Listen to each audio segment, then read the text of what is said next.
Welcome to our channel.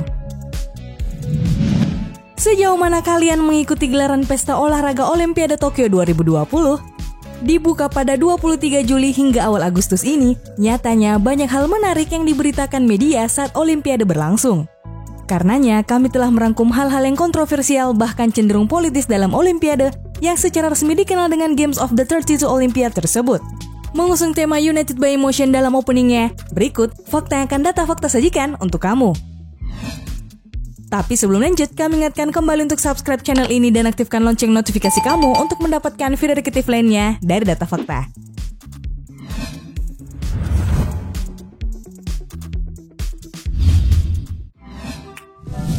Tidak ada Rusia, tapi ROC. Olimpiade Tokyo 2020 sedang ramai dibincang. Sejumlah atlet dari berbagai negara bertarung untuk medali, sementara para pendukung memberi semangat lewat layar kaca masing-masing. Namun tahukah kalian, di kompetisi kali ini tidak akan ada nama Rusia di papan skor. Mengapa demikian? Pasalnya Rusia memang jadi sorotan, tidak ada nama, bendera maupun lagu kebangsaan di atas podium. Alih-alih mewakili Rusia, mereka justru bernaung di bawah Russian Olympic Committee atau Komite Olimpiade Rusia atau ROC. Hal ini berawal dari sanksi doping yang diterbitkan oleh Badan Anti-Doping Dunia atau WADA pada 2015 lalu. Ya, dikutip Kompas.com, hal itu dilakukan karena Rusia mendapatkan sanksi dari Pengadilan Arbitris Olahraga atau CAS setelah dituduh menjalankan program doping yang didukung negara. Nah, doping sendiri merupakan istilah bagi atlet yang menggunakan zat terlarang untuk meningkatkan kemampuan. Tidak hanya di Olimpiade Tokyo 2020, Rusia masih akan menggunakan identitas ROC di Olimpiade Musim Dingin 2022 yang akan diselenggarakan di Beijing, China. Selain berada di bawah bendera netral, faktanya Rusia juga kehilangan hak untuk menjadi tuan rumah dalam turnamen.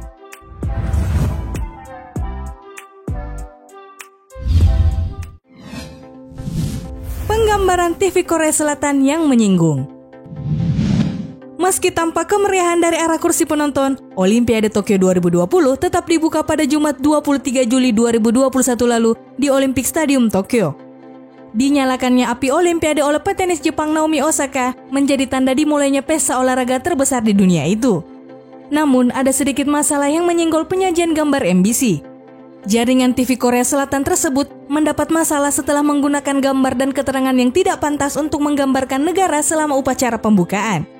Ya, mereka menandai Italia dengan gambar pizza, pergolakan untuk Haiti, Chernobyl untuk Ukraina, dan salmon untuk Norwegia ketika atlet dari negara-negara tersebut memasuki stadion dalam upacara pembukaan.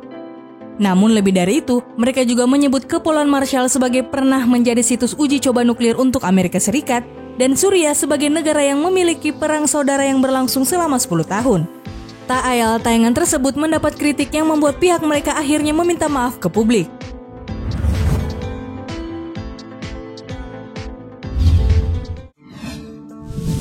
Memilih mundur daripada melawan Israel. Kejadian tak menyenangkan menimpa atlet judo Aljazair Fethi Nurin pada Sabtu 24 Juli kemarin. Hal tersebut lantaran ia bersama pelatihnya Amar Beniklev ditarik dan dipulangkan dari Olimpiade Tokyo setelah menolak untuk berhadapan dengan Israel. Pertarungan yang mempertemukan ia dengan atlet Israel bernama Tohar Butbul tersebut terjadi di putaran kedua. Melalui siaran televisi Aljazair pada Kamis 22 Juli 2021, Nurin mengatakan bahwa ia adalah pendukung Palestina sehingga tidak mungkin baginya untuk berhadapan dengan Israel. Ia juga menegaskan bahwa keputusannya tersebut adalah final sehingga mereka berdua harus menerima konsekuensi akreditasi ditarik dan dipulangkan dengan pesawat oleh Komite Olimpiade Aljazair. Di hari yang sama, Komite Eksekutif Federal Judo Internasional atau IJF mengumumkan bahwa mereka telah menangguhkan Nurin dan Beniklev dari pertandingan judo.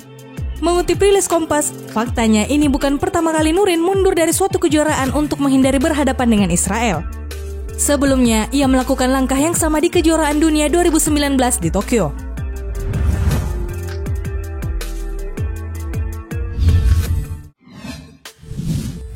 Isu seksisme. Federasi Bola Tangan Norwegia atau NHF naik pitam setelah tim bola tangan pantai putri yang mewakili negaranya didenda $177 atau sekitar 2,5 juta per pemain terkait pelanggaran pakaian. Ini bermula ketika para pemain dari tim bola tangan pantai Norwegia mengeluhkan celana bikini yang harus mereka kenakan. Menurut mereka, sebagaimana dalam laporan BBC, celana yang dimaksud terlalu ketat, terlalu terbuka dan tidak nyaman. Jadi, mereka memilih untuk memakai celana pendek ketika menghadapi Spanyol dalam pertandingan untuk memenangkan medali perunggu. Namun yang terjadi kemudian adalah denda tersebut memicu reaksi dan dinilai seksis, di mana seperangkat aturan seperti dibuat hanya untuk perempuan dan tidak untuk laki-laki. Kebalikan dari itu, tim senam wanita Jerman justru hadir dengan pakaian senam yang dinilai melawan seksisme. Sebagaimana diketahui, umumnya pesenam wanita memakai kostum leotard yang mirip bikini. Kostum yang dimaksud mengikuti bentuk lekuk tubuh, menutupi lengan, dan hanya sampai bagian panggul saja. Namun, atlet Jerman mengenakan kostum yang meski masih mengikuti lekuk tubuh, namun tertutup hingga pergelangan kaki dan juga pada bagian lengan. Sehingga pakaian senam wanita Jerman yang tertutup ini dinilai sebagai upaya melawan seksisme.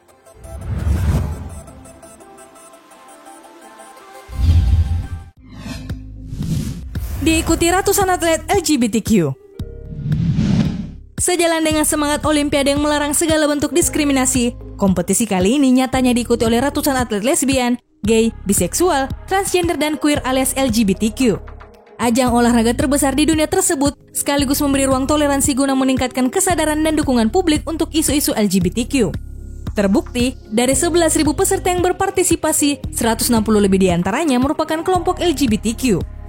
Jumlah ini diketahui mengalami peningkatan, mengingat hanya ada 23 atlet LGBTQ yang ikut berpartisipasi dalam Olimpiade London 2012. Kemudian jumlah itu meningkat menjadi 56 dalam gelaran Olimpiade Rio de Janeiro 4 tahun berikutnya.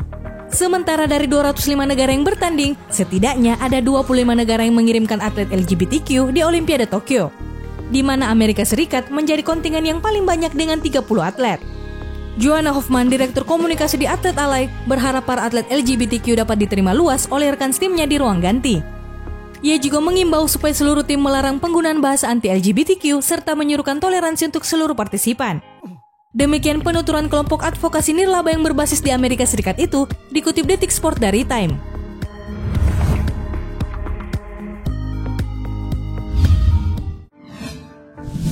Anggaran, fasilitas tempat tidur kardus, dan pembagian kondom.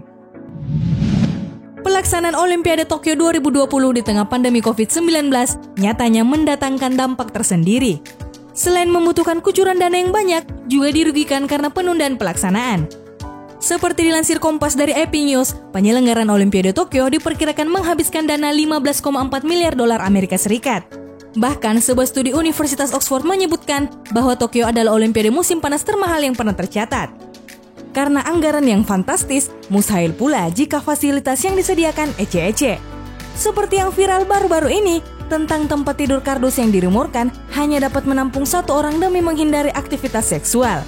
Namun, atlet Israel Ben Wenger berhasil membuktikan bahwa kasur tersebut bisa menahan bobot hingga 9 atlet. Jadi tentu saja ini tak seburuk yang kalian bayangkan. Lagi pula selain fasilitas tempat tinggal, penyelenggara juga mendistribusikan 160.000 kondom untuk para atlet selama pertandingan.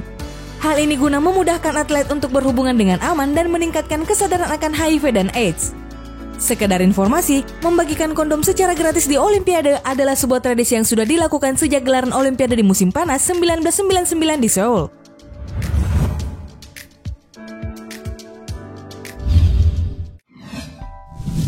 Tradisi emas Indonesia. Bendera merah putih terlihat cemerlang di lapangan 1 Musashino Forest Sport Plaza pada Senin 2 Agustus 2021. Tentu saja karena pasangan ganda putri Grecia Poli dan Apriani Rahayu berhasil memenuhi ekspektasi dan mengalahkan Chen Xincheng dan Xia Yifan dari Cina dengan skor 21-19, 21-15 dalam tempo 55 menit lewat 2 game langsung. Tidak hanya seluruh tim, rakyat Indonesia pun beramai-ramai mengekspresikan kebanggaan, mengingat ini adalah medali emas pertama yang disabet Indonesia dalam Olimpiade Tokyo 2020.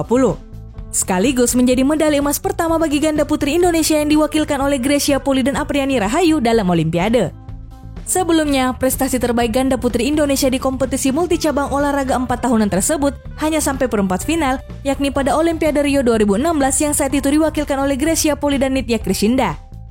Itulah tadi beberapa fakta menarik yang ditemui sepanjang gelaran pesta olahraga Olimpiade Tokyo 2020. Nah, bagaimana nih menurut kalian?